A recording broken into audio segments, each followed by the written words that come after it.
ఏమనుకునేది అంతరంగంలో ఆయనకు ఒక్కనికే తెలుసు. మీ ఉద్దేశం ఏ రకంగా ఉన్నదో ఆయనకు ఒక్కనికే తెలుసు. మీ ఏ బాధలు ఉన్నాయో, నువ్వు హృదయంలో మదన పడుతున్నావో, నువ్వెంత బాధపడుతున్నావో, నువ్వెంత ఏ వ్యాధితో ఉన్నా, ఏ కష్టంతో ఉన్నా, చెప్పుకోలేని రోగం ఉన్నా ఆయన చూస్తాడు. అల్లయ్య. ఎందుకంటే మానవునికట అరికాలు మొదలుకొని నడినెత్తి వరకు సంపూర్ణ ఆరోగ్యం ఎవరికి లేదు. గట్టిగా చెప్పగలగండి.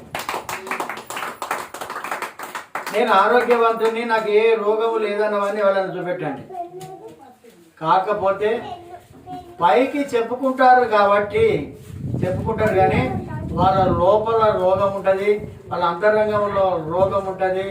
అనేకమైనటువంటి బాధలు, ఇరుకులు, ఇబ్బందులు, సమస్యలు ఉంటుంటాయి. కన్నీళ్లను దిగమింగుకొని కూడా నాకు ఏ బాధ లేవు అనే వాళ్ళు కూడా ఉంటారు. కానీ నీ కన్నీళ్లను కూడా తుడిచేటువంటి దేవుడు మనకున్నాడు. హల్లెలూయా. మనకి ఏ బాధ ఉన్నా, ఏ కష్టం ఉన్నా, ఏ ఇరుకున్నా, ఏ ఇబ్బంది ఉన్నా మనం చెప్పుకోవాల్సింది మనుషులకు కాదమ్మా, దేవాది దేవునికే మనం చెప్పుకోవాలి. హల్లెలూయా. నీ దుఃఖమైన అర్ధగంట ఏడవాలన్నా ఆయన సన్నిధిలోనే ఏడవండి. ఎవరి ముందటనో, అక్క ముందటనో, చెల్లె ముందటనో, బంధువుల ముందటనో ఏడిస్తే ఏది కూడా మనకు పనికి రాదు. అందుకే అంటున్నాడు, రాజులను నమ్ముకొనుట కంటే యెహోవాను ఆశ్రయించడము మేలు. హల్లెలూయా. మొదటిగా మనము యెహోవా మీదనే ఆనుకోవాలి, ఆయననే ఆనుకోవాలి మనం. హల్లెలూయా. ఆయనను ఆదుకుంటేనట మనం ఆయనను ఆనుకోవాలి. హల్లెలూయా. ఆనుకోవడం అంటే తెలుసా అమ్మా? యెషయా గ్రంథంలో ఒక మాట తీసుకొని మనం ముందుకెళ్దాం. యెషయా గ్రంథంలో 26వ అధ్యాయం 3వ వచనం. బైబిల్ ఉన్న వారు అందరూ కూడా తెచ్చిపెట్టండి. 26వ అధ్యాయము 3వ వచనము మనం ధ్యానించుకున్నట్టయితే, ఎవరి మనసు నీ మీద ఆనుకొనునో, ఎవని మనసు నీ మీద ఆనుకొనునో వానిని నీవు, హల్లెలూయా, వానిని నీవు పూర్ణ శాంతి గలవానిగా కాపాడుదువు. పూర్ణ శాంతి గలదానిగా కాపాడుతాడు. గట్టిగా చప్పట్లు పెడదామన్నా. నువ్వు ఎవరిని ఆనుకున్నా, ఎవరిని నమ్ముకున్నా కానీ దండిగా అంటాడు. ఈ లోకంలో నీ భర్త నమ్ముకో, నీ భార్యను నమ్ముకో, నీ పిల్లలను నమ్ముకో, లేకుంటే నీ చుట్టాలు నమ్ముకో, నీ బంధువులను నమ్ముకో, నీ స్నేహితులను నమ్ముకో. ఎవరిని నమ్ముకున్నా కానీ వాళ్ళు మనలను నట్టేట ఉంచేవారే కానీ పైకి తీసుకొచ్చే వాళ్ళు ఎవరు కూడా కాదు. ఇక్కడ అంటున్నాడు, నీ మనసు నన్ను ఆనుకోవాలి. ఆయన మనసుతో మన మనసు పెనవేసుకోవాలి. మనసుల ద్వారా మాట్లాడుకోవాలి. హల్లెలూయా. ఆయన అంటున్నాడు, ఎవరి మనసు నన్ను ఆనుకుంటుందో, ఎవరి మనసు నీ మీద ఆనుకొనునో, యెహోవా మీద ఆనుకున్నటువంటి వాడు, వారిని ఆయన ఏం చెప్పాడంటే, ఆనుకోవడం అని అంటే నీవే నాకు దిక్కు, నీవే నాకు ఆధారం, నీవే నాకు బ్రతుకు. కష్టమైన, నష్టమైన, బాధ అయినా, ఇరుకైనా, ఇబ్బంది అయినా, వ్యాధి అయినా. అందుకే అంటున్నాడు ఇక్కడ, మన మనస్సు ఆయన మీద ఉండాలి. మన మనసు చీరల మీదనో, మంచి వంటకాల మీదనో, మంచి ఇళ్ళ మీదనో, లేకపోతే మంచి మంచి వాటి మీద ఉంచకండి మీ మనసు. కేవలము దేవుని మీదనే నీ మనసు ఉంచాలి. మన మనసు ఎవరి మీద ఉండాలటమ్మా? దేవుని మీదనే ఉండాలి. కొంతమంది అంటారు, ఏందక్క గట్టున్నావు అంటే నా మనసు మంచిగా లేదంటారు. నా మనసు నీ మంచిగా లేకపోవడం నీ కారణం ఏంటిదని అంటే, నువ్వు ఈ లోకం మీద మనసు ఉంచావు, ఆస్తుల మీద మనసు ఉంచావు, డబ్బు మీద మనసు ఉంచావు, లేకపోతే అంతస్తుల మీద మనసు ఉంచావు. అందుకే అంటున్నాడు ఇక్కడ, ఎవని మనసు నిన్ను ఆనుకొనునో, నీ మీద ఆనుకొనునో వానిని నీవు పూర్ణ శాంతి అట. హల్లెలూయా. ఎలాంటి శాంతి అట? సగం సగం శాంతి కాదు, ఏదో ఒక గంట వేసి తర్వాత అనుకో దప్పడంతో సారితో తినమనే దేవుడు కాదు. పూర్ణ శాంతి. ఎందుకంటే ఆయన సమాధానానికి అధిపతి, శాంతినిచ్చేటువంటి దేవుడు. హల్లెలూయా. ఆయన అంటున్నాడు పూర్ణ శాంతి అట. సగం సగం శాంతి కాదమ్మా, నిండు ధనముతో ఉన్నటువంటి శాంతి, నిదానముతో ఉన్నటువంటి శాంతి ఇచ్చేటువంటి దేవుడు. ఆయన శాంతి కనుక నీలో ఉంటే నీకు ఎలాంటి బాధలు ఉన్నా కానీ అవి బాధలు అనిపించవు. అర్థమవుతుందమ్మా? పూర్ణ శాంతి కనుక మనలో కనుక ఉన్నట్టయితే ఎన్ని బాధలు ఉన్నా కానీ మనలో ఏమీ చేయలేవు అవి. హల్లెలూయా. ఎందుకంటే శ్రమలు కొంతకాలమే మనకుంటాయి అవి. అందుకే ఇక్కడ అంటున్నాడు పూర్ణ శాంతి గలవానిగా నువ్వు కాపాడుతాడట ఆయన. హల్లెలూయా. మనల్ని ఎవరు కూడా కాపాడే వాళ్ళు లేరమ్మా. కాపాడే వాళ్ళు ఎవరు కూడా ఈ లోకంలో మనం అనుకుంటాం కదా, వాళ్ళు కాపాడతారు, వీళ్ళు కాపాడతారు, వీళ్ళు కాపాడతారు అని మనం అనుకుంటాం, కానీ ఎవరు కూడా కాపాడరు. నీ దగ్గర ఇది లేకపోతే కథమే. ఏమంటారు దాన్ని? దమ్మిడా. దమ్మిడి లేకపోతే నీ దగ్గరికి ఎవరు రారు. హల్లెలూయా. డబ్బు లేకపోతే ఎవరు నీ దగ్గరికి రారు. పలకరించే వాళ్ళు కూడా నీతోటి ఉండరు. మళ్ళీ ఇంకొకటి, ఇంకా కొంతమంది స్వభావం ఏంటిదంటే ఇస్తేనే మాట్లాడతారు. ఏమైనా ఇస్తేనే మంచిగా ఉంటారు, లేకపోతే ఉండరు. అవసరం ఉంటేనే మనతో మంచిగా ఉంటారు, లేకపోతే లేదు. వాళ్ళని ఏమంటారంటే అవకాశవాదులు అంటుంది. అవకాశము కోసమే నీ దగ్గరకు వస్తారు, అవసరం కోసమే నీ దగ్గరకు వస్తారు. కానీ ఎప్పుడు కూడా మన మనస్సు ఎవరికి ఇవ్వాలంటే దేవునికి ఇవ్వాలి. హల్లెలూయా. అందుకే ఒక భక్తుడు మారిన మనసు దేవునికి ఇస్తే ఫలితం ఉంటుంది. హల్లెలూయా. మనం మారినటువంటి మనస్సు ఎవరికి ఇవ్వాలని అంటే దేవునికి ఆరాటం, పోరాటం. నేను దేవుని మందిరానికి ఈరోజు వెళ్ళాలి, ఇది ఆరాటం. ఆ మనసు కలిగి ఉండాలి. ఆదివారం వచ్చిందంటే ఆయన మనసు కలిగి ఉండాలి. అంటే ఏదో ఒక ఆదివారం నడకాలమ్మా. హల్లెలూయా. ప్రతిదినం, ప్రతి క్షణం ఎప్పుడు కూడా ఆయన మనసును, ఆయన మీద మన మనసును ఆనుకోవాలి. నీ మనసు అంతా ఎటో వెళ్ళనికి వీల్లేదు, నీ మనసు అంతా చికాకు ఉండడానికి వీల్లేదు. ఆయన అంటున్నాడు పూర్ణ శాంతి గలవానిగా చేస్తాడట ఆయన. నీవు కనుక ఆయనను ఆనుకుంటే చాలు. ఆనుకోవడం అంటే ఇట్లా టచ్ చేస్తే చాలు ఆయన. అందుకే ఇక్కడ అంటున్నాడు పూర్ణ శాంతి గలవానిగా నేను చేస్తానని మాట్లాడుతున్నాడు. ఏలయనగా అతడు నీ యందు విశ్వాసం ఉంచి ఉన్నాడు. హల్లెలూయా. దేవుని యందు మనం విశ్వాసం ఉంటే, మనం నమ్మకం కనుక వస్తే, ఆయనని కనుక నీవు ఆనుకుంటే పూర్ణ శాంతి గలవానిగా చేస్తానంటున్నాడు. ఆయన నిన్ను కాపాడుతానంటున్నాడు. కాపాడే వాళ్ళు ఎవరు కూడా మనల్ని కాపాడరమ్మా, ఒక దేవుడు మాత్రమే మనల్ని కాపాడతాడు. యోబు కూడా ఒక మాట మాట్లాడాడు. హల్లెలూయా. యోబు గ్రంథంలో 22వ అధ్యాయము 23వ వచనం. యోబు అయితే కష్టాలను ఎదుర్కొన్నాడు కదా, కన్నీళ్ళని ఎదుర్కొన్నాడు కదా. యోబు అంటున్నాడు, ఒక మాట చూసుకుందాం. 22:23 ఆయన నోటి ఉపదేశమును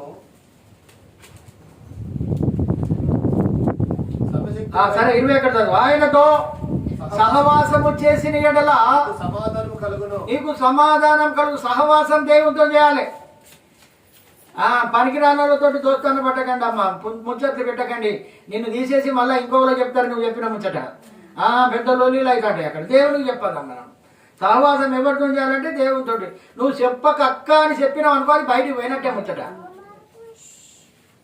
ఈ విషయం ఎవరికి తెలియని కానీ చెప్పినావు అనుకో, అది బయటికి పోయినట్టే. నేను నిన్నే నమ్ముతున్నా, నువ్వు ఎవరో చెప్పకక్కు అని అన్నావు అనుకో, నేను చెప్తా అని చెల్లె పానం పోయినా చెప్పనంటది. అటేడు పోగానే ఆడవాళ్ళ నోట్లో నువ్వు గింజ కూడా నానదట. చెప్తున్నా. హల్లెలూయా. అందుకే చెప్తున్నాడు ఇక్కడ సర్వశక్తుని వైపు. ఇక్కడ అందుకే అంటున్నాడు ఆయనతో సహవాసం చేయాలి, ఆయనతో ఫ్రెండ్షిప్ చేయాలి, ఆయనతో దోస్తాన చేయాలి. చేసిన ఎడల నీకు సమాధానం కలుగుతుంది. హల్లెలూయా. ఏం కలుగుతుందట? సమాధానం కలుగుతుంది అంటున్నాడు. అదే విధంగా నీకు మేలు కలుగును. హల్లెలూయా. తప్పదు కొట్టాడు. ఏం కలుగుతుందట? సమాధానం వస్తుంది, మేలు. చర్చికి పోతే ఏమవుతుందని కొంతమంది అంటారు. మాకు మేలు కలుగుతుందని చెప్పాలి, మాకు నెమ్మది ఉంటుందని చెప్పాలి, నిమ్మలం ఉంటుంది నా పానం అని చెప్పాలి. హల్లెలూయా. అందుకే ఇక్కడ అంటున్నాడు ఆయన మాటలను నీ హృదయములో ఉంచుకొనుము. ఆయన అంటున్నాడు 22వ వచనంలో ఆయన నోటి ఉపదేశమును అవలంబించాలి. ఆయన యొక్క మాటలను మన హృదయములో ఉంచుకోవాలి. ఆయన మాటలను. హల్లెలూయా. ఎక్కడ ఉంచుకోవాలమ్మా? మాటలను హృదయములో ఉంచుకోవాలి. ఎవరైనా మన ఒక మాట అంటే దాన్ని హృదయంలో ఉంచుకుంటాం, కానీ దేవుని మాటను ఉంచుకోవాలంటున్నాడు ఇక్కడ. దేవుని యొక్క మాటలను మన హృదయంలో ఉంచుకోవాలి. అందుకే ఇక్కడ అంటున్నాడు సర్వశక్తిని వైపు నీవు తిరిగిన ఎడల నీ గుడారములో నుండి హల్లెలూయా. ఎవరి వైపు తిరిగిన ఎడల? దేవుని వైపు తిరగాలి. దేవుని వైపు తిరిగితేనట. గుడారం అంటే మన ఇల్లు అమ్మా, గుడారం అంటే మన ఇల్లు. సర్వశక్తిని వైపు నువ్వు తిరిగిన ఎడల నీ గుడారములో నుండి దుర్మార్గమును దూరముగా తొలగించిన ఎడల నీవు అప్పుడు అభివృద్ధి పొందుతావు. హల్లెలూయా. అందుకే ఇక్కడ మాట్లాడుతున్నాడు. ఇక్కడ మనం ఎప్పుడు కూడా ఆయనను ఆనుకునేటువంటి వారముగా మనం ఉండాలి. అదే ఈరోజు మనం చదువుకున్నటువంటి వాక్య భాగంలో ఒక మాట మనం ధ్యానించుకుందాం. మనం చదువుతున్నటువంటి ఒక వాక్య భాగంలో 97వ వచనాన్ని మనం ధ్యానించుకుందాం. నీ ధర్మశాస్త్రము నాకెంతో ప్రియముగానున్నది, దినమెల్లా. ఇది దావీదు ఆచరించాడు. దీన్ని దావీదు ఆచరించాడు. మనం చదువుకున్నాం. ఇదే కీర్తన గ్రంథం 1వ అధ్యాయంలో దావీదు అంటున్నాడు దివారాత్రము దీన్ని ధ్యానించిన వారు ధన్యులు, దీన్ని చదివిన వారు ధన్యులు. దివారాత్రం దీన్ని చదవాలి. మనం ధన్యత మనకు కావాలనంటే, ఆ అదృష్టం మనకు రావాలంటే మనం అప్పుడప్పుడు అంటాం నా అదృష్టం పాడుగా నాకు ఎన్నడూ అదృష్టం ఉండదు అంటాం మనం. ఇంకా పక్కింటి వాళ్ళకి అదృష్టం ఉంటుంది కానీ నాకు ఉండదు అని అంటాం మనం.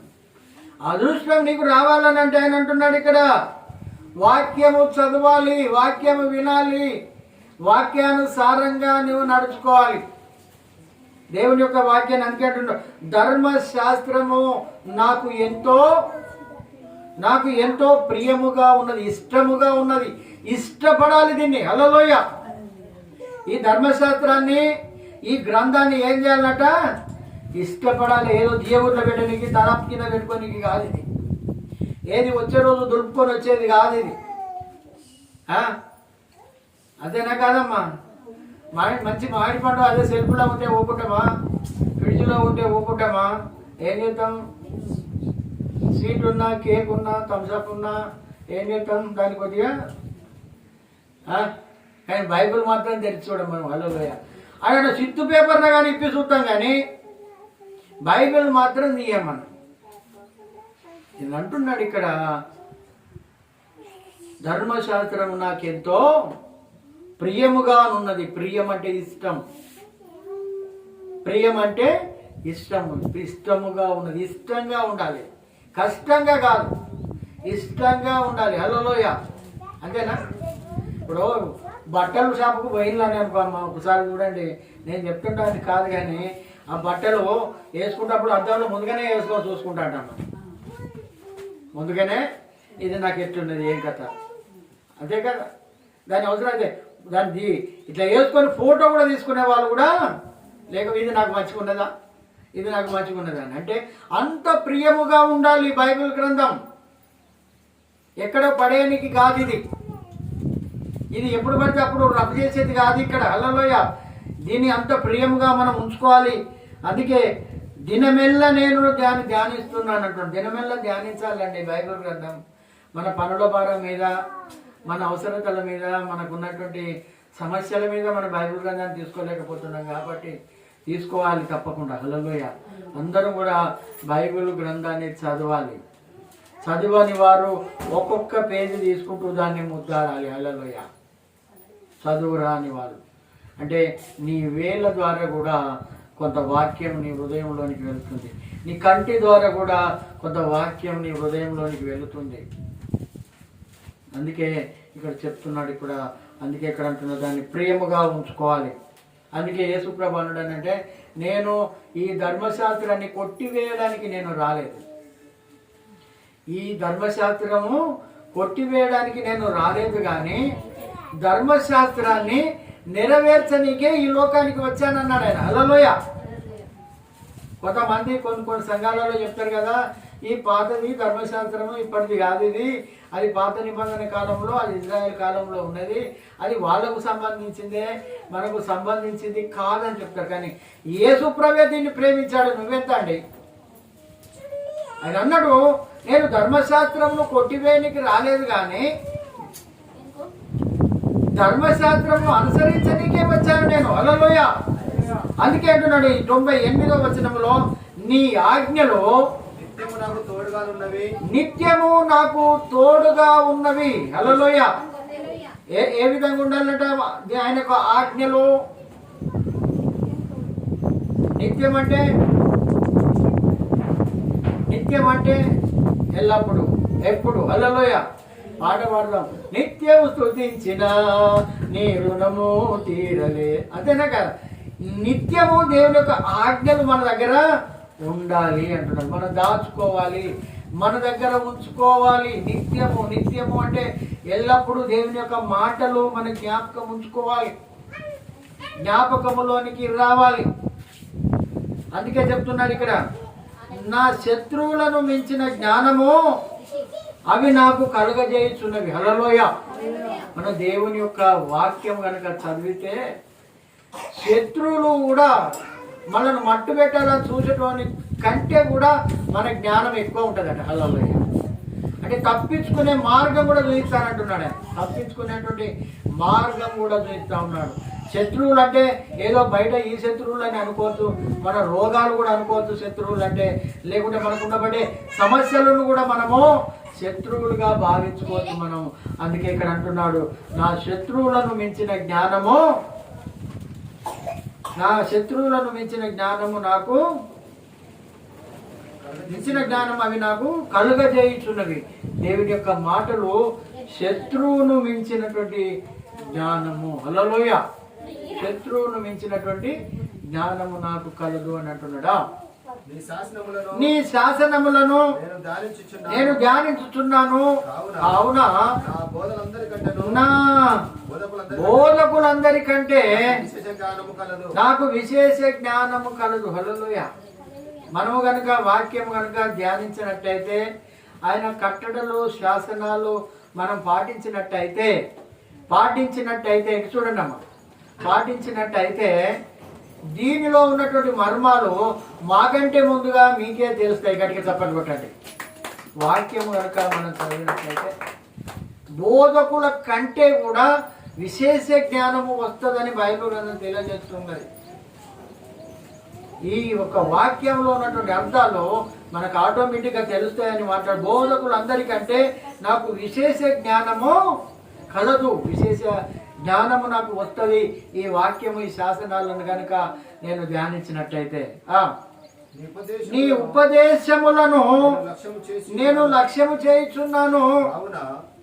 కావున వృద్ధుల కంటే విశేష జ్ఞానము కలదు. హల్లెలూయా. నాకు విశేష జ్ఞానము కలదు. కొంతమంది పిల్లలను కనుక మనం చూస్తే, సెల్ ఫోన్ ఆపరేటింగ్ నాకు రాదు, కానీ మా మనవరాలకి ఎక్కువ వస్తుంది. ఈ రోజులలో చిన్నపిల్లలు చూడ సెల్ ఫోన్ వేయండి, ఎక్కడ ఏది ఉన్నదో దొరకబడతారా అంటే దొరకబడుకుంటారు వాళ్ళు. అంత జ్ఞానం వాళ్ళకు ఉన్నది. ఎందుకంటే దేవుడు ఇచ్చినటువంటి జ్ఞానం ఇక్కడ. అందుకే ఇక్కడ అంటున్నాడు, ఈ నీ ఉపదేశమును నేను లక్ష్యము చేయను. అలక్ష్యం అంటే ఆలస్యము లేకుంటే లేజీ లేకుంటే సోమరితనంగా నేను ఉండను. అది కనుక చేసినట్లయితే నాకేమంటున్నానంటే వృద్ధుల కంటే నాకు విశేష జ్ఞానము కలదు. వృద్ధుల కంటే కొంతమంది పిల్లలను మనం చూసినట్టే వీడు ముదేశాలోడు అంటారు కొంతమంది, ఇది ముదేశాలది అని అంటారు కొంతమంది. అంటే వాళ్ళకు మొదటిగానే జ్ఞానం అబ్బింది, ఇంత తెలివి ఇంత జ్ఞానము వాళ్ళకు వస్తుంది. హల్లెలూయా. మనకు చెప్పకముందే మనకు జ్ఞానము కలుగుతూ ఉంటుంది. హల్లెలూయా.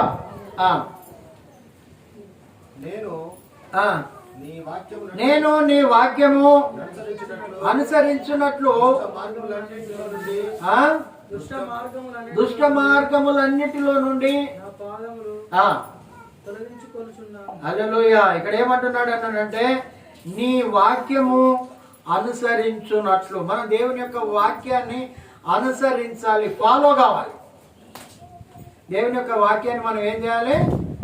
దాన్ని అనుసరించాలంటే ఆయన వెంబడి మనం నడవాలి, ఆయనతో మనం నడవాలి. హల్లెలూయా. ఆయనతో మనం నడవాలి, ఆయనను మనము వెంబడించాలని మాట్లాడుతున్నాడు. అందుకే ఇక్కడ మాట్లాడుతున్నాడు, నీ యొక్క వాక్యములు అనుసరించినట్లు దుష్ట మార్గములో నుండి నా పాదములు తొలగించుకోవచ్చు. ఎప్పుడైతే దేవుని వాక్యం మనలోనికి వస్తుందో ఇది చెడు అని మనకు అర్థమైపోతుంది. మంచేదో చెడేదో జ్ఞానం మనకు వస్తుంది. ఎవరినో అడగవలసినటువంటి పని లేదు. కొంతమంది ఎవరినో పోయి అడగతారు, ఇలా మంచి రోజైనా, ఇలా మంచి దినమేనా, ఇలా మంచి గడియేనా. కానీ మనం కనుక వాక్యం చదివితే దేవుడే మనకు బోధిస్తాడు ఏది మంచిది, ఏది ఏ రకం. చూడండి, ఒక మాట మనకు చూసుకుందాం. పేతురు రాసిన పత్రికలో ఒక మాట ఉంటుంది, అది చూసుకుందాం. ఏది మంచి ఏది చెడు దేవుడు మనకు తెలియజేస్తాడు.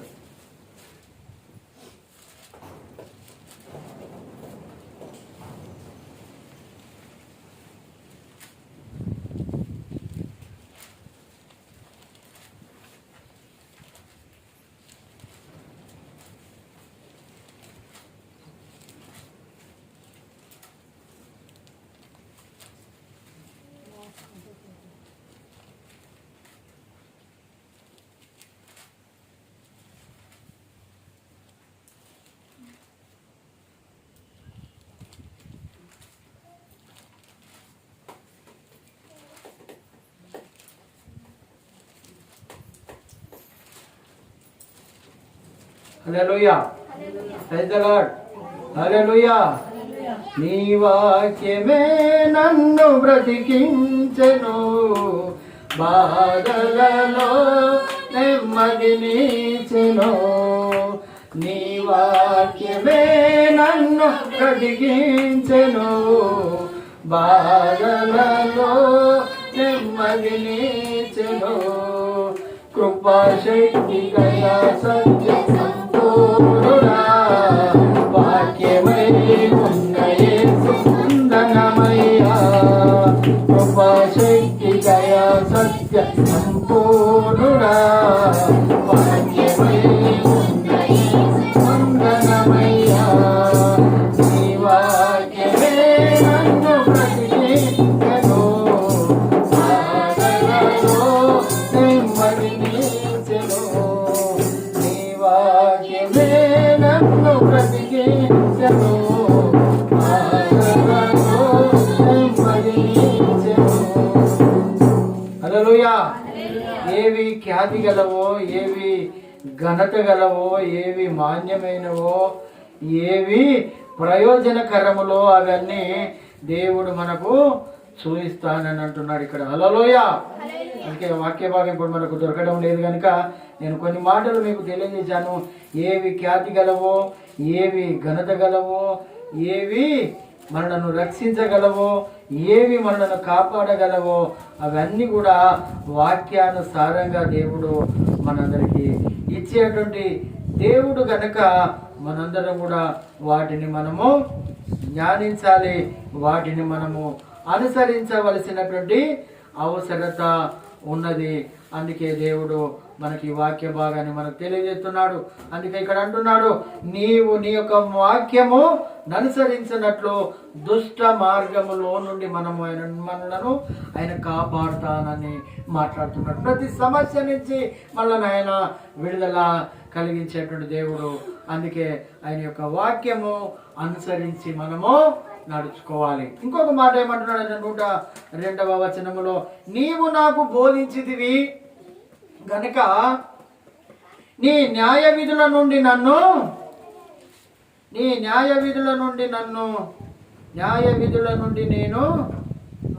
తొలగకై ఉన్నాను. హల్లెలూయా. ఏమంటున్నాడు? నీవు నాకు బోధించితివి గనుక, నీవు నాకు చెప్పావు గనుక, నీవు నాకు నేర్పించావు గనుక నీ న్యాయ విధుల నుండి నేను తొలగకై ఉన్నాను. హల్లెలూయా. ఈ యొక్క వాక్యమే మనలను ఆయన న్యాయ విధుల నుండి మనల్ని తొలగకుండా కాపాడుతుంది. ఎప్పుడు కూడా దేవుని మాటను మనం వినాలి, ఆయన మాట ప్రకారమే మనము నడవాలి. అందుకే ఇక్కడ అంటున్నాడు, దేవుని యొక్క మార్గం అట ఏమంటున్నాడు? నీవు నాకు బోధించితివి గనుక. ఆయన మనకు బోధకుడుగా ఉంటాడు. ఆయన మనం కనుక వాక్యం కనుక మనం చదువుకుంటూ పోతుంటే దేవుడు మన పక్కకే ఉన్నట్టు, లేకుంటే మన ముందు ఉన్నట్టు, లేకుంటే మనకు ఎక్కడో ఒక దగ్గర ఉండి దేవుడు మనతో మాట్లాడినట్టుగా అలాంటి సందర్భాలు, అలాంటి అనుభూతి మనకు కలుగుతుంది. అందుకే అంటున్నాడు, నీవు నాకు బోధించితివి గనుక నీ న్యాయ విధుల నుండి నేను తొలగిపోక ఉన్నాను. హల్లెలూయా. నువ్వు తొలగిపోతున్నావు, నువ్వు పక్కకు జరిగిపోతున్నావు అంటే దేవుని వాక్యం నీలో లేదు, దేవుని యొక్క వాక్యం నీలో లేదు. నీ ఇష్టానుసారంగా తిరుగుతున్నావు. కొంతమంది వాక్యము వారిలోనికి చేరక, వాళ్ళలోనికి వెళ్ళకుండా ఏమైపోతుందంటే దేవుని వాక్యం వెళ్ళకుండా వాళ్ళు కొంతకాలము ఉంటారు దేవుని సన్నిధిలో, తర్వాత వాళ్ళు వెళ్ళిపోతారు. వాళ్ళలో దేవుని వాక్యానికి చోటు లేదు. హల్లెలూయా. దేవుని యొక్క వాక్యానికి మనకు చోటు లేదు. ఎందుకంటే చేదైనటువంటి వేరు మన హృదయంలోనికి వస్తుంది. హల్లెలూయా. చేదైన వేరు మన హృదయంలోనికి ఎప్పుడైతే వస్తుందో అప్పుడు మనం ఏమైపోతామంటే దేవుని నుండి పక్కకు జరిగిపోతాం. చేదైన వేరు రాకుండా ఉండాలి. హల్లెలూయా. ఏదైనా వనంలోనికి సాతాను గాని ప్రవేశం జరిగిందంటే అవ్వ ద్వారా జరిగేది. అక్కడ మనం కూడా సాతాను గానికి దేవునికి విరోధంగా ఉన్నటువంటి మాటలను కనుక మనం చేర్చుకున్నట్టయితే దేవునికి దూరంగా మనం జరిగిపోతాం. అందుకే అంటున్నాడు, నీ న్యాయ విధుల నుండి నేను తొలగక ఉన్నాను. తొలగిపోవద్దు. హల్లెలూయా. తొలగిపోయేటువంటి వాడు మనవాడు కాదు. హల్లెలూయా. తొలగిపోయేటువంటి వాడు మనవాడు కాదు, మనతో ఉన్నవాడు కాదు. కొంతమంది కొంతకాలమే దేవుల్లో ఉంటారు, వెళ్ళిపోతారు. కొంతకాలమే ఉంటారు, వెళ్ళిపోతారు. ఎందుకంటే వాళ్ళ గురించి నాకు ఏం మంచి కాలేదంట. కొంతమంది ఏం మంచి కాలేదు. హల్లెలూయా. చెట్టుకు నీళ్లు పోయకుండా అది ఫలాలు పండుతుంది, అని పంట పండుతుందా? కాయలు కాలుతుందా? పళ్ళు అయితే ఏం మంచి కాలేదు. చెట్టు పెడితే ఊకుంటుంది, అయిపోతుందా? అందుకే ఇక్కడ అంటున్నాడు, ఇక్కడ ఆయన అనేటువంటి మాట ఏమంటున్నాడు అనంటే, నీవు నాకు బోధించింది కనుక నీ న్యాయ విధుల నుండి నేను తొలగకుండా ఉన్నాను. హల్లెలూయా. తొలగిపోయేటువంటి వాడు దేవుని యొక్క బిడ్డ కాదు, దేవుని అనుసరించేవాడు కాడు. నువ్వు పక్కకు జరిగిపోయినావు అని అనుకో, నువ్వు తొలగిపోయిన కింద లెక్క. హల్లెలూయా. అందుకే ఇక్కడ అంటున్నాడు, ఆయన ఏమంటున్నాడు? తొలగక ఉన్నాను. 103వ వచనం కనుక చదువుకున్నట్టయితే, నీ వాక్యములు నా జీవకు ఎంతో మధురములు. హల్లెలూయా. ఆయన యొక్క ఏంటి అంటే వాక్యాలు, దేవుని యొక్క మాటలు. వాక్యం అంటే మాటే, వాక్యం అంటే మాటే. అందుకే ఇక్కడ అంటున్నాడు, ఆది యందు వాక్యం ఉండెను, వాక్యము దేవుని యందు ఉండెను, ఆ వాక్యమే దేవుడై ఉండెను. అందుకే ఇక్కడ అంటున్నాడు, నీ వాక్యములు నా జివ్వకు. హల్లెలూయా. జివ్వ అంటే తెలుసా అమ్మ? నాలుక కంటే కూడా ఇంకా జివ్వ. హల్లెలూయా. జివ్వ అంటే జివ్వ ఫలములు అంటే నాలుకకు కూడా అంతనటువంటి రుచి. జివ్వ ఫలం అంటారు దాన్ని. హల్లెలూయా. బైబిల్ పరిభాషలో జివ్వ ఫలం అంటే అంతా ఇప్పుడు మధురమైనది అని అంటారు. హలోయ మనం తీయనటువంటి పదం వాడతాం. మనం బాగా తీయకున్నది అని అంటారు, మధురమైనది అంటారు. బైబిల్ భాషలో జీవ బలం అని అంటే దానంతా మధురంగా ఇంకా ఏది ఉండేది. హలోయ తేనె వేరు జుట్టి తేనె ద్వారాలు. హలోయ ఇవి బైబిల్ భాషలో చాలా అర్థవంతమైనటువంటి భాషలు కలిగి ఉంటుంది ఈ బైబిల్ గ్రంథం. అందుకే ఇక్కడ అంటున్నాడు, ఏమంటున్నాడు, నీ వాక్యములు నా జిహ్వకు మధురాతి మధురం నీ నామగానామృతం నా జిహ్వకు మధురాతి మధురం నీ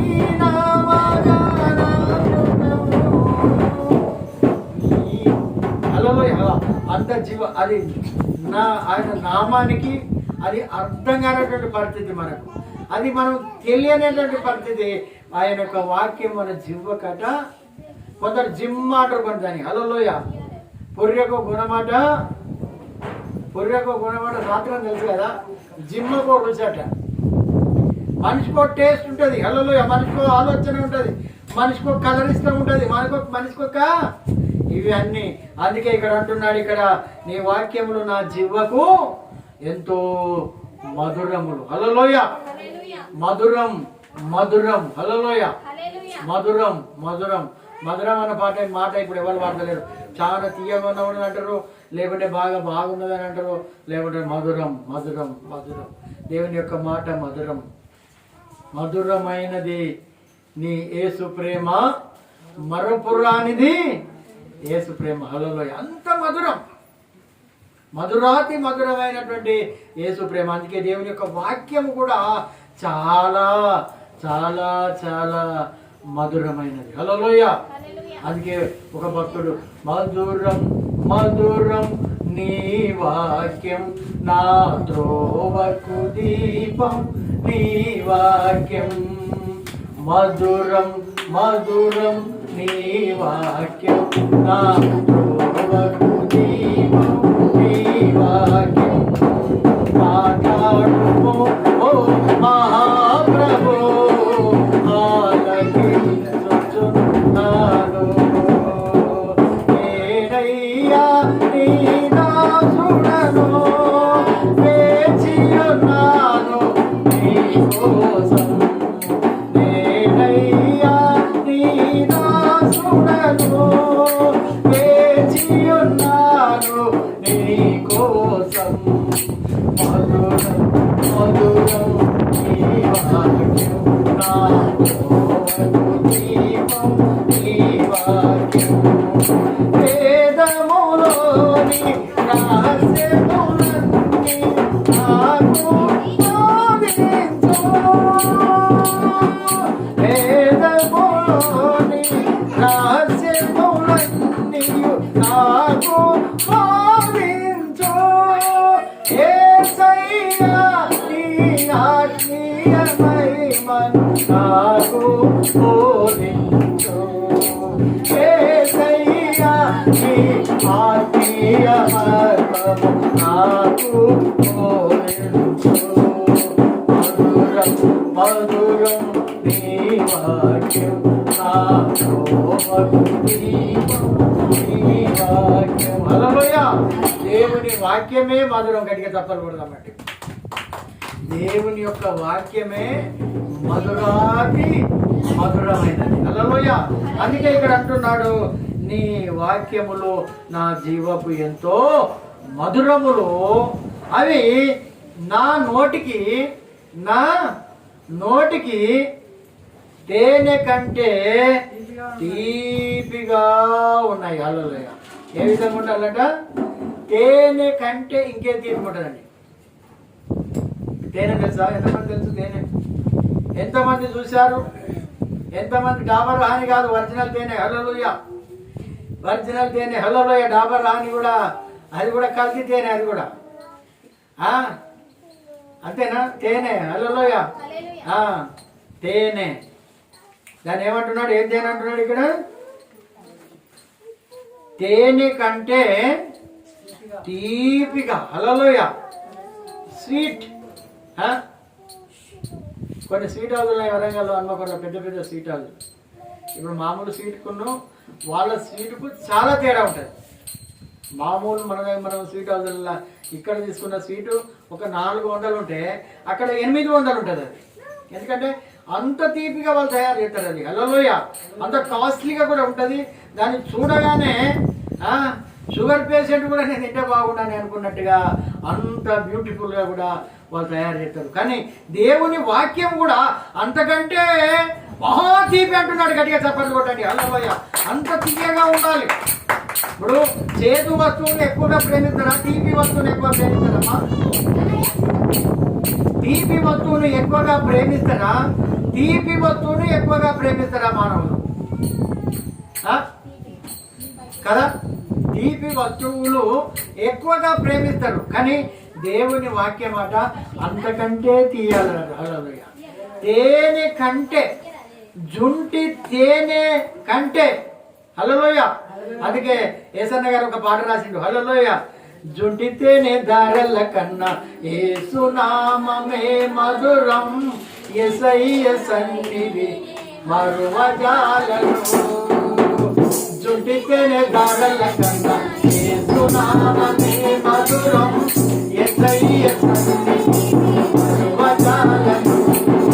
జీవితకాలమంతా ఆనందించగా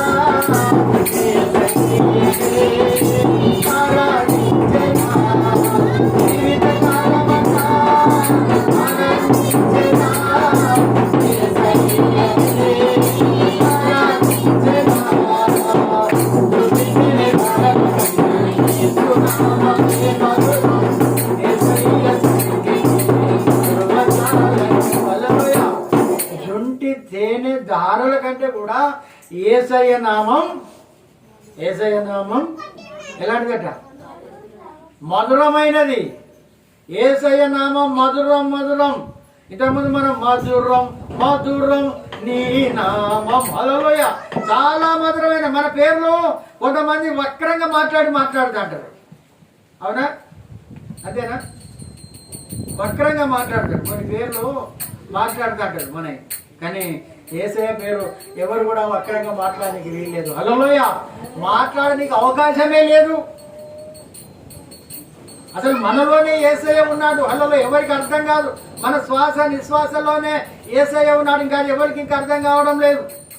శ్వాస తీసుకున్నప్పుడు హే, బయటికి వదిలినప్పుడు సు హే సు అంటది మన హృదయం. ఎప్పటికీ పైకి లోపలికి పోయినప్పుడు హే, బయటకు వచ్చినప్పుడు సు ఏ సు. ఒకసారి తీయండి, ఒకసారి ఏ సు. అందుకే కొంతమంది ఆడరుగా దాని ముఖం పోరు కానీ ఏసు కూడా లేదు దాని ముఖం అంటారు. వాని ముఖంలో ఏసు లేదు అంటారు.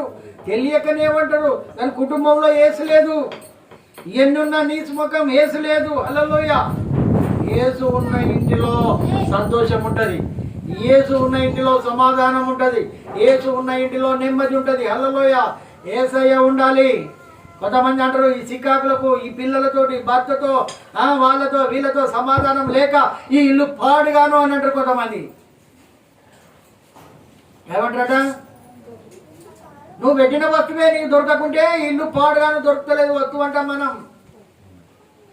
ఎన్నడు ముందు నష్టం అయిపోతుందో, ఎన్నడు మునిగిపోతుందో, ఎన్నడు పాడవుతుందో. కానీ యేసయ్యను కనుక నువ్వు కలిగి ఉంటే అంత యాది మార్పులు నీకు ఉన్నాయి. చప్పలు కొట్టండి. హల్లెలూయా. నీకు యాది మార్పులు ఉన్నాయి.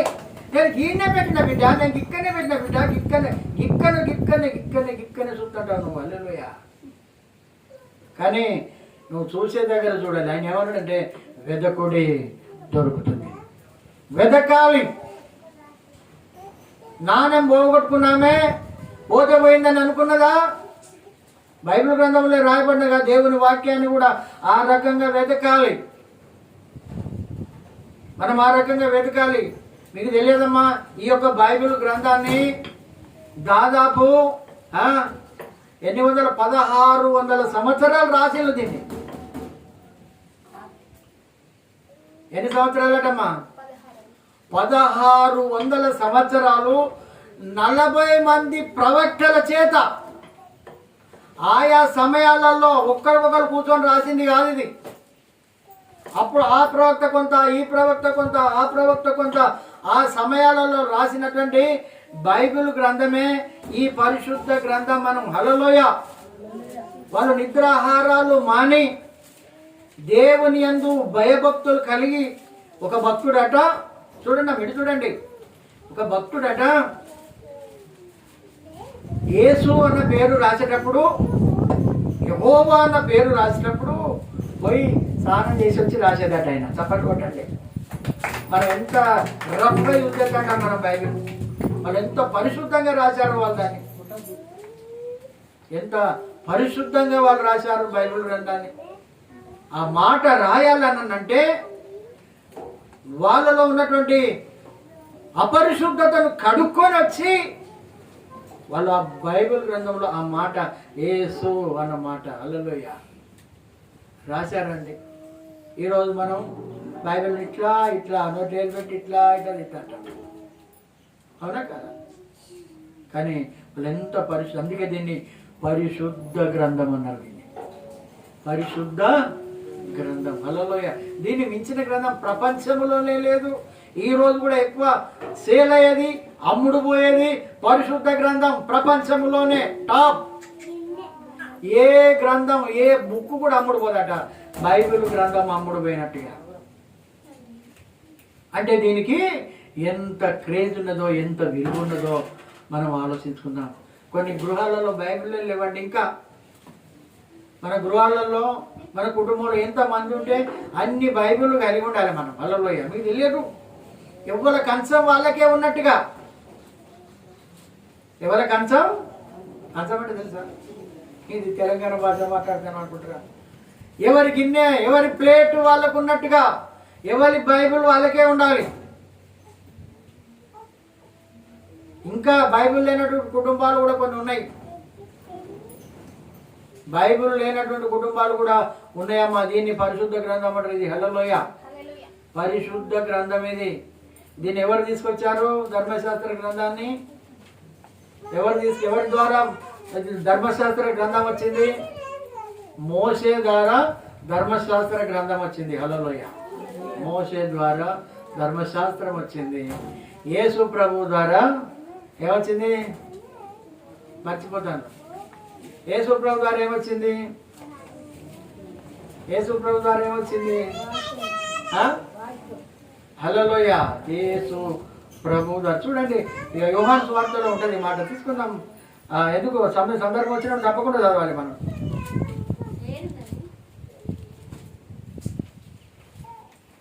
ఒకటో అధ్యాయం 17వ వచనం.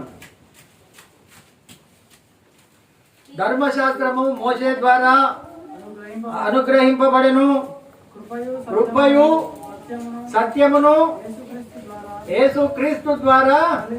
హల్లెలూయా. యేసుక్రీస్తు ద్వారా కృపయు సత్యం వచ్చింది. హల్లెలూయా. ఇటు వినండి అమ్మా, ఇటు వినండి. అయితే ఈ ధర్మశాస్త్రానికి ఉన్న, ఈ కృపకు సత్యానికి ఉన్న తేడా ఏంటనంటే, ఏ పొరపాటు చేసినా, దొంగతనం చేసినా రాళ్లతో కొట్టి చంపేది ధర్మశాస్త్రపు రూల్. అది వింటలేరేమో.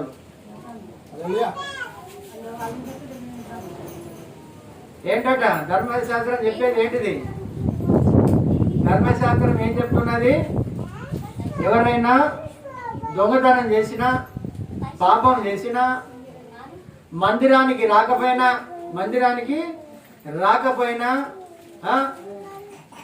ఇంకా ఏ నేరం చేసినా రాళ్లతో కొట్టి చంపాలి. కానీ యేసు ప్రభు రాళ్లతో కొట్టి చంపడం అవసరం లేదు. ఆయన ఏం తీసుకొచ్చాడంటే కృప సత్యం. హల్లెలూయా. ఏం తీసుకొచ్చాడు యేసు ప్రభు? కృప సత్యం మాత్రమే తీసుకొని వచ్చాడు. కృప లేనిది మనం బ్రతకలేం. కృప లేనిది మనము బ్రతకలేం.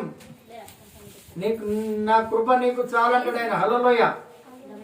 నా కృప నీకు చాలు అని అంటున్నాడు. అందుకే ఏమంటున్నాడు అంటే, మోషే ద్వారా ధర్మశాస్త్రం వచ్చింది, యేసుక్రీస్తు ద్వారా కృపయు సత్యము ఈ లోకానికి వచ్చాయి. అయితే ఈ యొక్క ధర్మశాస్త్రం వలన ఎవరు కూడా నీతిమంతులు కాలేదమ్మా. హల్లెలూయా. ఈ ధర్మశాస్త్రం ఏం చెప్పేది అన్నాడంటే మనం చేసేటువంటి తప్పిదములను పాపాలను అవి గుర్తు చేసుకోనికే ఈ ధర్మశాస్త్రం ఉన్నది. కానీ ఈ పాపాలు కడగనీకి కృప, హల్లెలూయ. పాపాలు కడగనీకి, మన తప్పులు క్షమించనీకి కృప, హల్లెలూయ. ఎందుకంటే ఈ యొక్క పౌలు భక్తుడు కూడా ఒకసారి ఆయన సువార్త సేవలో బాగా బిజీగా ఉన్నాడు. ఆయన కూడా అనేక దేశాలలో పట్టణాలలో సువార్త ప్రకటించాడు, అనేక సంఘాలు కట్టాడు. ఆయనకున్నది ఒక జబ్బు ఉన్నది ఆయనకు, హల్లెలూయ. కొంతమంది అంటున్నారు దేవుని నామముతో నీకెందుకే రోగం, మీరే బాగు చేస్తారు కదా, మీకెందుకు రోగాలయా, మీరే ప్రార్థన చేస్తారు మీకెందుకు రోగాలు అంటారు కొంతమంది. అమ్మ మనకే రోగాలు ఉంటాయి, హల్లెలూయ. అది యేసయ్యను వాళ్ళు గుర్తు చేసుకోనికే రోగాలు ఉంటాయి మనకు. వాళ్ళు అంటారు కూడా, వాళ్ళు మీరే ప్రార్థన చేస్తారు, మీరే యేసయ్య అంటారు, మీరే బాగు చేస్తారు కదా, మీకెందుకు రోగాలు. పౌలు భక్తుల కంటే ఈ లోకంలో ఇప్పుడు ఉన్నటువంటి వాళ్ళకంటే ఎవరైనా నీతిమంతులు ఉన్నారా? ఉన్నారా అంటే ఎవరు కూడా లేరు. అందరు సేవకులే అంటారు, అందరు బోధకులే అంటారు, అందరు వీళ్ళే అంటారు. ఆయన అంటున్నాడు, ఏంది ప్రభువా మరి నాకున్న రోగమేమో ఇప్పుడు అప్పుడో నేను పోయేటట్టున్నా అని దేవుని అడిగితే అంటున్నాడు ఆయన, ఇది తీసేయ నాలోనికి వెళ్ళి, ఇది తీసేయి, నేను ఇంకా కొద్దిగా ఎక్కువ సేవ చేస్తాను అంటున్నాడు ఆయన. ఈ రోగం తీసేస్తే నేను ఇంకా గొప్ప సేవ చేస్తాను, ఇంకా ఎక్కువ చేస్తానని అంటే దేవుడు అంటున్నాడు, అది కాదే బాబు, నా కృప నీకు చాలు, హల్లెలూయ. నీ రోగమే మెరుగదు, అక్కడనే స్టాప్ అయి ఉంటుంది, కానీ నా కృప నీకు చాలు, ఇక వెళ్ళిపో అంతే. ఇక అంతే, నువ్వు చనిపోయేంత వరకు అంతే. ఒక ముళ్ళు పెట్టిండు ఆయనకు, ప్రతి ఒక్కరికి కూడా ముళ్ళు పెడతాడు ఆయన, హల్లెలూయ. ఆ ముళ్ళే మన కష్టం కావచ్చు, ఆ ముళ్ళే మన భర్త కావచ్చు, ఆ ముళ్ళే మన భార్య కావచ్చు, ఆ ముళ్ళే మన పిల్లలు కావచ్చు.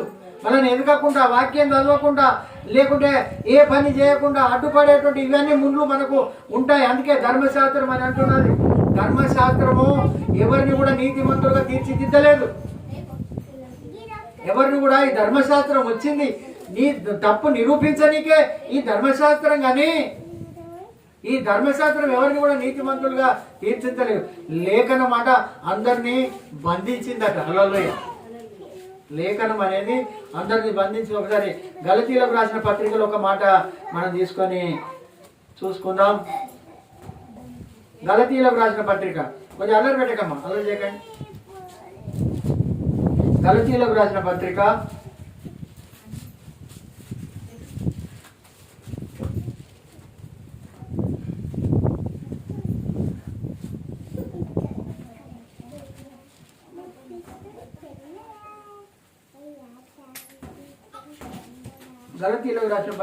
2వ అధ్యాయం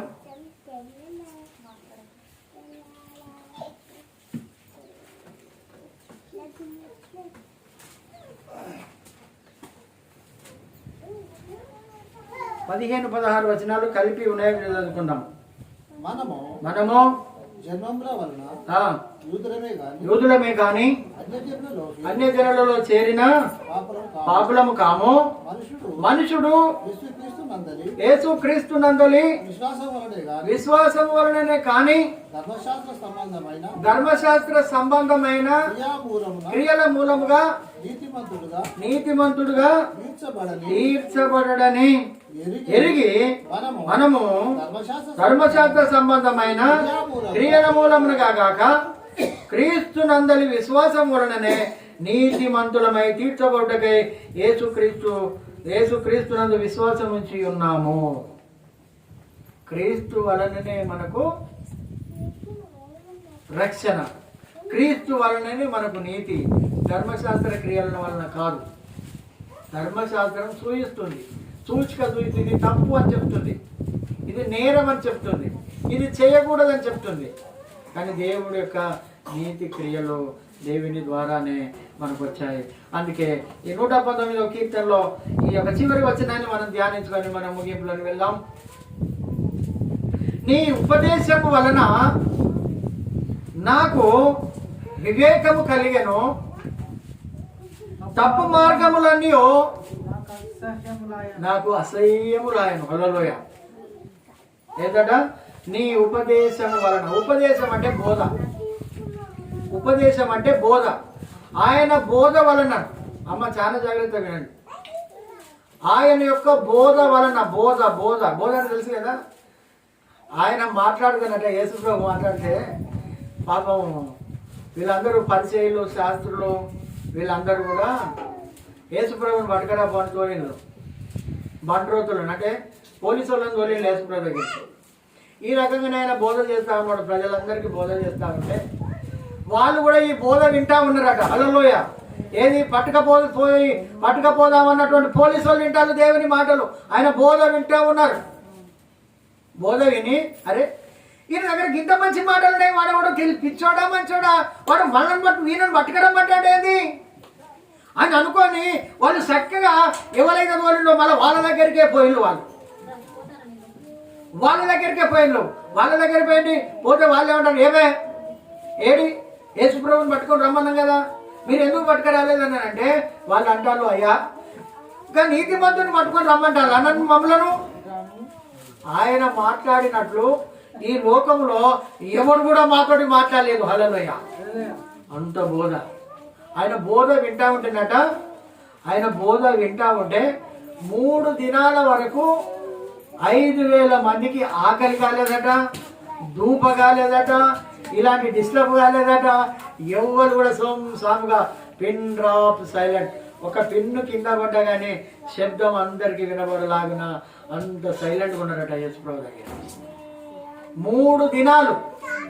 మనం 1 గంట అర్ధ గంటకే మనకు చాలా ప్రాబ్లం అవుతుంది, అవునా కదా? కానీ 3 దినాలు యేసుప్రభు బోధ వినుకుంటా వాళ్ళు అక్కడ ఉన్నారట. అందుకే ఇక్కడ అంటున్నాడు, నీ ఉపదేశం వల్ల నాకు వివేకము కలిగాను. మనకు వివేకము కలగాలి. వివేకం అంటే ఏంటమ్మా? అందరు చదువుకున్న వాళ్ళని చెప్పచ్చు కదా. వివేకము అవివేకం అన్న పదం అర్థం, వివేకం అన్న పదం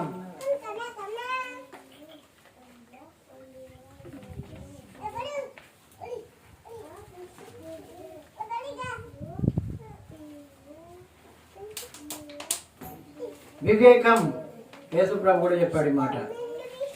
యేసుప్రభు కూడా, నేను నా సొంత మాటలు ఏది కూడా చెప్పను, ఎక్కువ శాతం బైబిల్ వాక్యాలకే చెప్తా, కానీ కొన్ని రెఫరెన్సులు కొంత తొందరగా దొరకవు. ఎందుకంటే ఆయన చెప్పింది ఏంటిదని అంటే, మీరు తోడేళ్ల మధ్యకు మిమ్మల్ని గొర్రె పిల్లను పంపినట్టు పంపుతున్నా. చూడండి, జాగ్రత్తగా వినండి. తోడేళ్ల మధ్యకు గొర్రె పిల్లను పంపినట్టు పంపుతున్నా. 10 తోడేళ్ళు ఉన్నాయమ్మ అక్కడ, ఒక్కటే గొర్రె పిల్ల. ఏం చెప్తాయి దాన్ని కదా? మరి యేసుప్రభు మనల్ని అట్లే తోలుతాడట.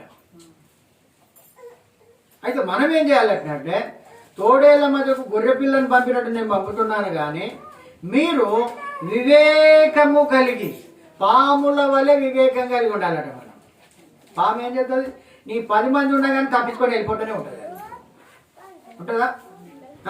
అందుకే 10 మందిలా అరే గిట్ల పోయిందని వాళ్ళు అంటారు, గట్ల పోయింది ఇప్పుడు చూసిన గిన్నే ఉండదని వాళ్ళు అంటారు, నాకు తోక కనపడదని అంటారు, నాకు తొండం కనపడదని అంటారు వాళ్ళు, అవునా కాదా? వివేకం అంటే అది. వివేకం అంటే ఆయన ఉపదేశము ద్వారా వివేకము కలుగుతుంది. హల్లెలూయా. అంత జ్ఞానం, అంత జ్ఞానం. ఇంతకుముందు మనం చదువుకున్నాం, అందరికంటే విశేషమైనటువంటి జ్ఞానం వివేకం. మా చాలా జాగ్రత్త వినండి. వివేకం అని అంటే, మన ఒక పాస్టర్ ఒక ఆటో వ్యక్తిని, అమ్మ వినండి, ఒక ఆటో ఆయన సేవకుల మీటింగ్కు ఆటో పట్టుకొని వచ్చిండు. ఏదో ఒక పాస్టరు కిరాయికి నడిచే ఆటో పట్టుకొని వస్తే పోతాక ఆయనతో ఉంచుకున్నాడు. వివేకం అంటే చెప్తున్నా. వివేకం అంటే కొంత వివేకం మనం నేర్చుకోవాలి. హల్లెలూయా. వివేకం లేకుంటే మనం అవివేకులం. వివేకం అనేది మనకు ఉండాలి. అయితే అటు తిరిగిండు, ఇటు తిరిగిండు, డీజిల్ అయిపోయింది. ఏం కావాలకు తిరిగేటప్పుడు అంటే ఈజీగానే మనం తిరుగుతాం. మరి అలా పోయించాలి కదా, పోయించాలి. ఆయన ఏమో డ్రైవర్ ఏమో ఈ పాస్టర్ని అడగలేకపోతాడు. ఈ పాస్టర్ మరి మర్చిపోయిందా, మరి ఆయనకి ఇచ్చే సంగతి ఈయన సంగతి ఏ విధంగా తీసుకొని వచ్చిండో సంగతి తెలియదు. అయితే అయితే లాస్ట్కు చివరాఖరికి ఆయనకు గుర్తుకొచ్చి ఏం చేసిందంటే, అరే పొద్దాక నువ్వు నాతో తిరిగినావు కదనే, నీకు డీజిల్ ఉన్నదో లేదో నాకు ఇప్పుడు గుర్తుకొచ్చిందయా, ఇవి తీసుకొని డీజిల్ పోయించుకొని అన్నాడట. హలో, ఇది వివేకం. అంటే చెప్పకపోయినా కానీ దాన్ని అర్థం చేసుకోవాలి. దాంట్లో అర్థం చేసుకునేదే వివేకం. అర్థము చేసుకునేదే వివేకం. అందుకే ఇక్కడ అంటున్నాడు, నీ ఉపదేశం వల్ల నాకు వివేకము కలిగెను. అందుకే తోడేళ్ల మధ్యకు గొర్రె పిల్లను పంపినప్పుడు పాముల వలె వివేకం కలిగి ఉండండి, పావురముల వలె నిష్కాపటులై ఉండు అన్నాడు. నిష్కాపటులు అన్నాడంటే ఎలాంటి తప్పు నేరము లేనటువంటి వాడిగా మీరు ఉండండి అని చెప్తున్నాడు. అలాంటి వివేకము మనము నేర్చుకుందాము గాక. హల్లెలూయా. మన సంఘములో వివేకము నేర్చుకుందాము గాక. అందుకే ఇక్కడ అంటున్నాడు ఇంకొక మాట, తప్పు మార్గములన్నీ నాకు అసహ్యములాయను. హల్లెలూయా. అసహ్యం అంటే కూడా తెలుసా? అసహ్యం అంటే తెలుసా? అసహ్యం అంటే ఏంటి? ఇక నిన్ను చూస్తాంటే నేను నాకు అసహ్యం కలుగుతుంది అంటారు. అంటే ఏమన్నట్టు? నాకు ఇష్టం లేదు అంతే కదా. అసహ్యం అంటే ఏంటి? ఇష్టం లేదు వస్తుంది, కోపం ఉన్నట్టుగా వస్తుంది అర్థం దానికి, అంతేనే కదా.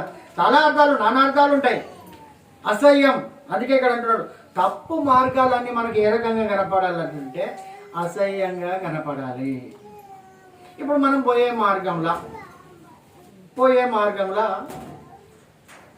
పెండ ఉన్నది. మాట చెప్తాను, పెండ ఉన్నది. బండిని ఏం చేయాలి? పెండ మీదకి వెళ్ళిపోవాలా, పెండ తప్పించుకొని పోవాలా? మరి దాని మీదకి వెళ్ళిపోతే అవుతుంది కదా.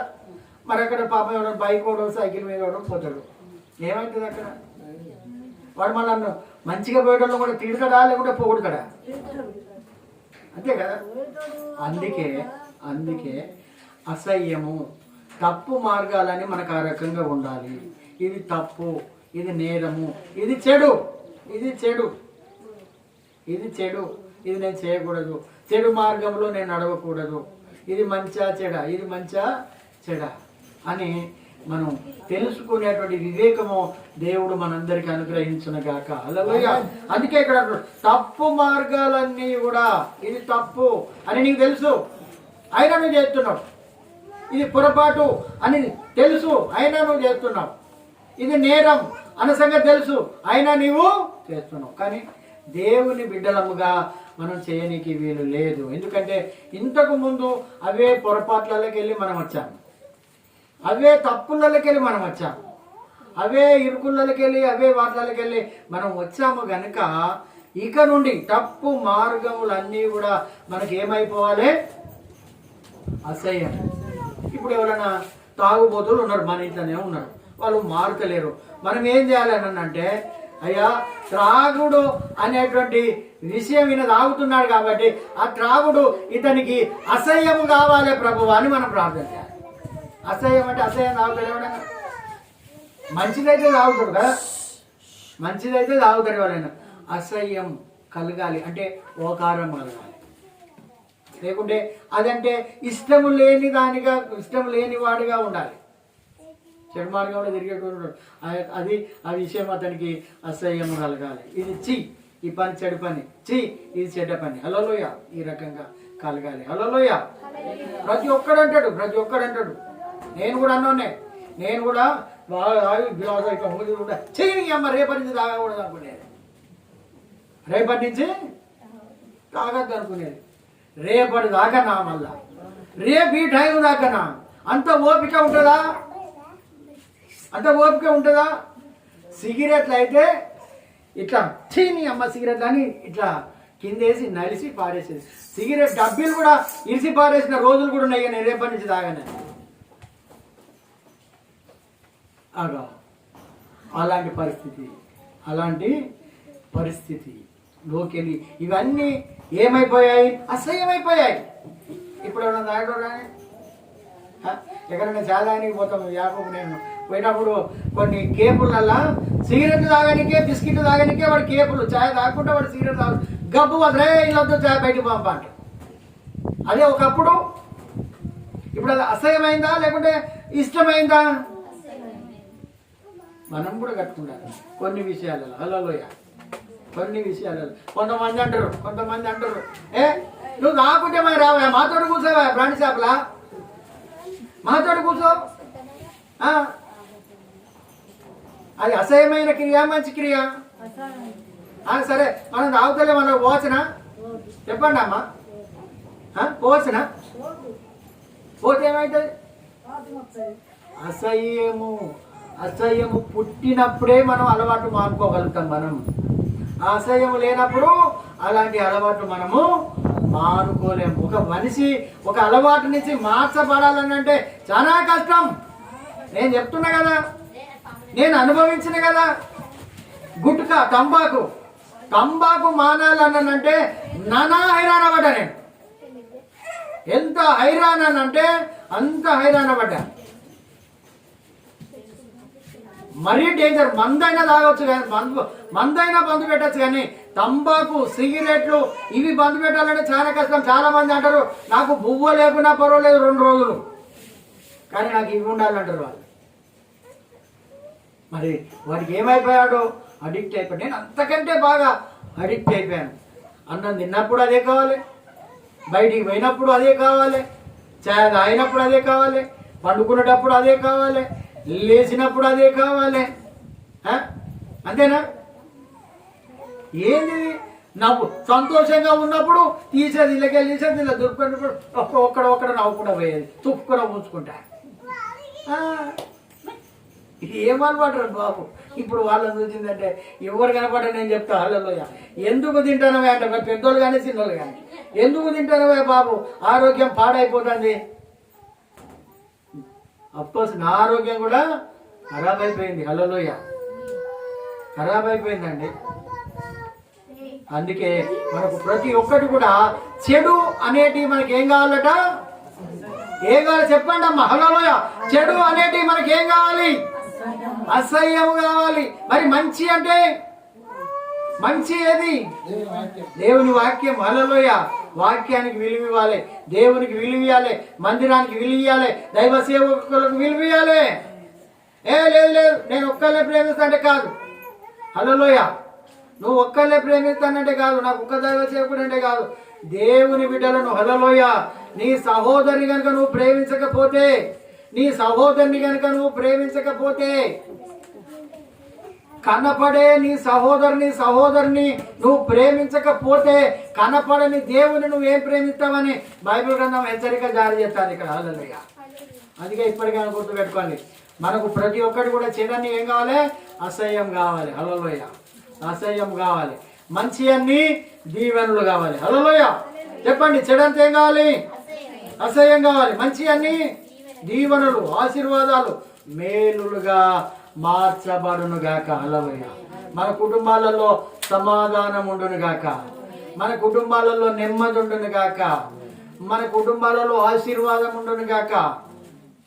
అందుకే దేవుని యొక్క పరిశుద్ధ వాక్యం తెలియజేస్తున్నది, ఆయన ఉపదేశము ఏ రకంగా ఉంటుందంటే వివేకం కలిగిస్తుంది. వివేకం జ్ఞానాన్ని ఇస్తుంది, తెలివిని ఇస్తుంది, బలాన్ని ఇస్తుంది, శక్తిని ఇస్తుంది, చెడు పనులు చేయకుండా కాపాడుతుంది మనల్ని. అందుకే ఇక్కడ అంటున్నాడు, ఉపదేశము నా వివేకము కలిగెను, తప్పు మార్గములన్నీ నాకు అసహ్యములాయను. తప్పు మార్గం, తప్పుడు మార్గం, తప్పుడు పనులు. హల్లెలూయా. తప్పుడు మార్గం, తప్పుడు పనులు, తప్పుడు చేష్టలు, ఇవన్నీ కూడా మనకి ఏం కావాలి? ఇవన్నీ అసహ్యాలు కావాలి. అప్పుడే మన కుటుంబాలు వర్ధిల్లుతాయి, మన బ్రతుకులు వర్ధిల్లుతాయి. ఇవన్నీ కూడా మన నుంచి, ఈ అసహ్యమైనటువంటి క్రియల నుంచి మనం ఎప్పుడైతే మనము దూరము జరుగుతామో అప్పుడు దేవుడు మనను ఆశీర్వాదాలు ఇవ్వడం స్టార్ట్ చేస్తాడు. హల్లెలూయా. దేవుడు ఈ కొద్ది మాటలు దీవించును గాక. ప్రార్థన చేసుకుందాం.